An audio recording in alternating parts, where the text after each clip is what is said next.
Numbskull News, and I'm back a week away. Not really away. You know, I work for UPS. You got the stupid Amazon week where everything's on sale and they try to kill the drivers. That's where I've been. How are you? Doing that crap in the Texas heat really sucks. Speaking of heat, we're going to talk about Frost. Scott Frost. I know this is an old story, but a lot of people, a lot of your big media types out there, of course, writing up this stuff because of what Scott Frost had said. And I tried to find the video, the raw footage of him saying what he said. Apparently it got scrubbed by the Big 12. That's what I'm thinking. I couldn't find jack, so not going to worry about that. I'm sure everyone knows all the crap he said. But the part about taking accountability. Now, here's the thing. Understand. Let's say you have some kind of a failure, right?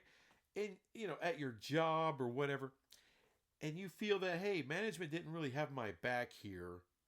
You know, I mean, like some of the other coworkers were cool, you know, customers were cool, everything was kind of cool, but I couldn't really do my thing like the way I wanted to do my thing.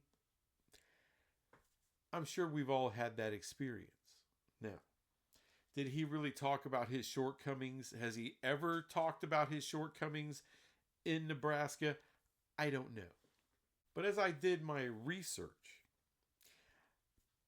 I really found a lot of crap that the national media got wrong. I mean, you know, I know after Coach Osborne retired, there hasn't been any more national titles and all that, but there have been some really, really good seasons. And there was a lot of winning. As a matter of fact, up until really the mid 2010s, that's when a lot of the winning kind of started dying down there at Nebraska. I know they haven't won a Big 10 title. They only got one Big 12 title after Osborne retired. But there's still a hell of a lot of winning. And not just a whole lot of winning, but a whole lot of firing. All right. Like I said, I'm not trying to make a ton of excuses for Scott Frost at Nebraska. If any Nebraska fans are watching, he screwed up. As he said, he took the wrong job. It's not like Nebraska's a bad job. I'm not saying that. I don't think he's saying that. I think it was the wrong job for him. And I'm going to get more into that later in the video. But first, there is a problem there in Nebraska. And you could blame Scott Frost. I mean, you could blame Mike Riley. You could blame Bo Pelini. You want to blame Frank Solich? I mean, Frank Solich, Hall of Fame head coach, got fired, didn't he? Long-time assistant coach under Mr. Osborne. And they fire him. In a way, as a Dallas Cowboy fan, I kind of get it, right? You can't win the big one. You can't win the big one. You come up a little short every year. Even though you're 9-3 every year or better. I mean, I bet right now you would love that kind of record the last 5 years, wouldn't you? You would. As a matter of fact, in a 12-team or 16-team playoff CFP type of format, chances are Nebraska would have made the playoffs a couple of times during the Frank Solich era. As a matter of fact, at least 3 times, the Nebraska team finished in the top 10. So, yeah, it would make the playoffs. But there was no playoffs back then. It was the BCS. So, now that I talked about Mr. Solich, let's go to Mr. Pelini, right? Everyone's favorite guy. Everyone's favorite leaked video or leaked audio tape guy. You know, that dude. Yeah, he was 9-3 every year. 9-3 every year. May have made a CFP once in a while, depending, of course. Whether it's Pelini, whether it's Frank Solich, 2 outstanding coaches. I don't care what anyone says. The record says they were outstanding coaches. Championship coaches? No. No. Like I said, as a Cowboy fan, I kind of get it. You're used to winning so much. When you stop winning, oh, let's just burn the thing down. Let's start firing people because we're supposed to win every year. Even though you you had decades and decades of winning, but you didn't win a championship every year. Coach Osborne got what, 3? Delaney, I think that's how you say his name, Delaney. Before him, I think he won 2. You know, I mean, look, legendary coaches. But Frank Solich was a damn good coach. Bo Pelini was a damn good coach. I think the problem really, with Bo Pelini, it was definitely the AD. I mean, the guy wasn't even in the state. I mean, that was the reporting. He wasn't even in the state. I mean, much less, available to help out the football program in any kind of way. Oh, hell no. But we could show up to fire somebody. The thing going on with Nebraska, I think the fans, the ratings speak volumes. The fans support that damn program. Outstanding fans. They got boosters. They got people who give a damn. This is a blue blood. Just go and look at the history of the program. It is a legitimate blue blood. And like I said, they still have the ratings, even though they haven't won the big one. They haven't gotten to a playoff or any of that. Even a guy like Mike Riley, I know the losing really kind of got bad with him.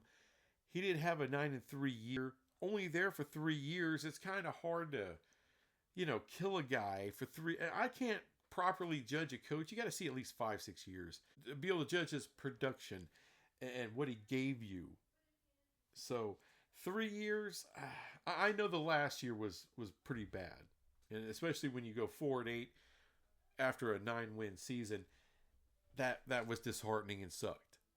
And then you go get Mr. Frost. Unfortunately for Mr. Frost, and here's where I'm going to bury him a little bit.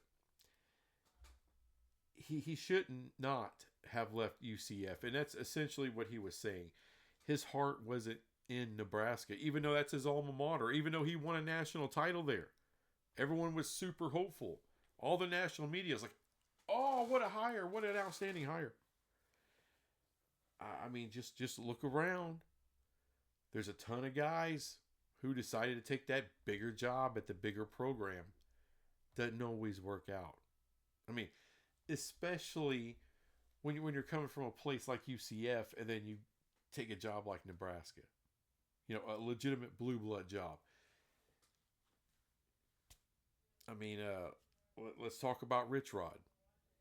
All right, why don't we ask Rich Rod how that played out for him? It didn't. Luke Fickell now. Luke Fickell, there's a hot seat for his ass. He left Cincinnati for Wisconsin. Great hire, right? Well, sometimes you just need to hunker down. All right, you remember, I don't know if anyone remembers Coach Peterson, TCU. Oh, people were trying to, way bigger programs than TCU were trying to get him. He stayed there until his time ran out. But well over a decade as the Horned Frogs coach, led them to the most success they've ever had, until fairly recently when they played for a national title. But a lot of that was built because of Coach Peterson. And, sometimes it's worth staying where you are. You're going to make money. Look. I'm sure Scott Frost, Luke Fickell, they probably didn't know their programs were going to go to the Big 12. That may have helped them stay there, maybe, but probably not. You know, they kind of screwed up. Right now, Rich Rod, Scott Frost, they both got lucky. They're able to get back to that program where they had their success and get a second chance to make it right. And when I think of guys like Dillingham or Lance Leipold, I mean, there's a laundry list of guys from the Big 12 that you're just like, hey, stay put. You're going to make good money. This is a long-term situation. Don't bail out for greener pastures, because chances are that green is actually just a layer of sewage, and you may not want to jump in it. But it's hard to tell coaches that always look to climb to stop climbing. I get it. I do. I get it. Look, Nebraska's not a bad job. It's a good job. And right now you got Matt Rule, and it's not looking stellar yet, is it? It isn't. You expect to win all the time. When you don't, you just can't believe it as a fan. And then you got people running the organization making moves just to make the fans feel good. I think there's a lot of that has gone on in Nebraska. Firing guys who are doing a great job. Oh, but you're not, instead of having 3 losses, you should have had 2. Instead of 2, you should have had 1. Should have went undefeated. We should be a national champion. Well, there's only one of those a year. I mean, in a freak show world, sometimes you get an Alabama who goes on a run. But how many times has that happened in college football history? Not a ton. But overall, Nebraska, it's a great job. They got a great history, and I think they're going to have a great future. But there is, to me, something wrong in that athletic department, and it's been multiple ADs and multiple guys screwing up, because you've had great coaches, and you fired them instead of giving that thing time. Let them build. I mean, a guy like Frank Solich deserved to be there longer. Bo Pelini probably deserved to be there longer. But everyone's expecting more and more. And now what are you expecting? You're just expecting to not be horrible, right? You want more, of course, every fan base does, but we're a long way now from Coach Osborne and that kind of prolific success. So, yeah, I don't blame them for firing Scott Frost. He wasn't getting it done. He wasn't checked in all the way mentally. To me, he kind of admitted that. Would you want more? Of course. If Nebraska fans, Nebraska podcasters, and all these people, I've checked them out, what they were saying about Scott Frost, and most of them were over it. He's gone, whatever. Shut up, dude. And they wanted to go off about, how he wasn't doing his job, and there was a lot of rumors. I wrote some down. There were rumors of him being often late to practice, which is not a good look for a head coach. Rumors that he wasn't making recruiting calls. Again, that's not a good look.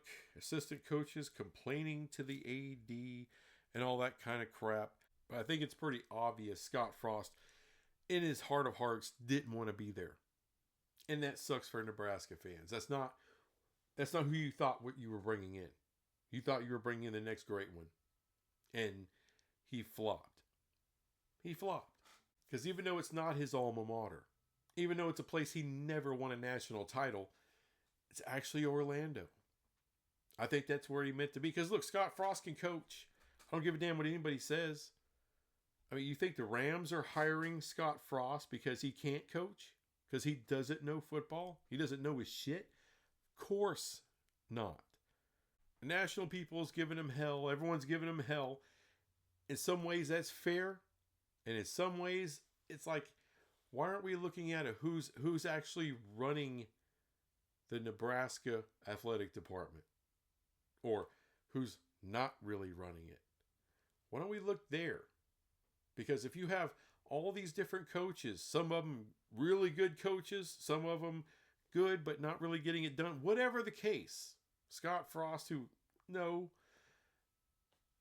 something going on there in Nebraska. It's been going on for a long time.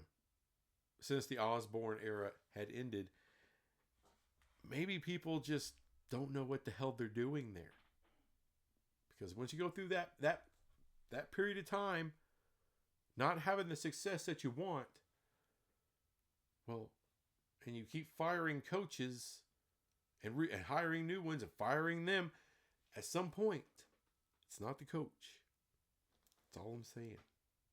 I'm not absolving Scott Frost and the job he did there at Nebraska, but I think the problems there are a lot deeper than just the head coach. Anyway, thanks for watching this crap. I'll be back with some more crap soon enough. Bye.